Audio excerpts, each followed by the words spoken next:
Friends, யூஸ்வலாக யாராவது எதையாவது சொல்லிட்டானா நம்ம மனசு ரொம்ப கஷ்டப்படுறது கரெக்டாக இல்லைங்களா?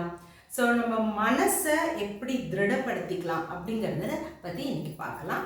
அதுக்கு பேர் நம்மளோட இமோஷனல் கோஷன்ட்டை நம்ம எப்படி டெவலப் பண்ணிக்கலாம் அப்படிங்கிறது. யாராவது எதையாவது சொன்னாலே நம்மளுக்கு மனசை நம்ம ரொம்ப கஷ்டப்படுறது அப்படிங்கிறதுனா, முக்கியமாக நீங்கள் உங்களோட ஃபீலிங்ஸு, உங்களோட ஒரு உணர்ச்சிகள், அதுக்கெல்லாம் நீங்கள் முக்கியத்துவம் கொடுக்கல அப்படிங்கிறது தான்.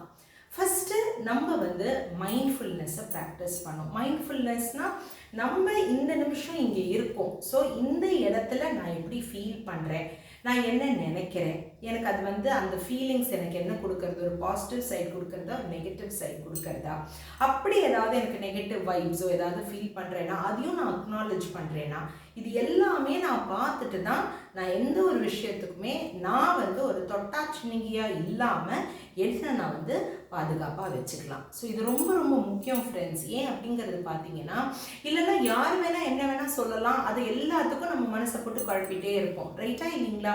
ஸோ அது வேலைக்காகாது. ரைட்டா இல்லையா? ஸோ நம்ம யார், நம்மளோட தாட்ஸ் என்ன, நம்மளோட இமோஷன்ஸ் என்ன, நம்ம என்ன ஃபீல் பண்ணுறோம், இப்போ என்ன ஃபீல் பண்ணுறோம், ஒரு சம்பவம் நடந்ததுன்னா அந்த இடத்துல நம்ம என்ன ஃபீல் பண்ணினோம், இப்படிங்கிறது நம்ம கொஞ்சம் நம்மளோட செல்ஃப் தாட்டை வச்சு நம்ம ரிஃப்ளெக்ட் பண்ணிவிட்டு மைண்ட்ஃபுல்னஸை ப்ராக்டிஸ் பண்ணினோம்னாலே நம்ம இந்த மாதிரி தொட்டாச்சினிங்கியாக இருக்க மாட்டோம். நீங்களும் ட்ரை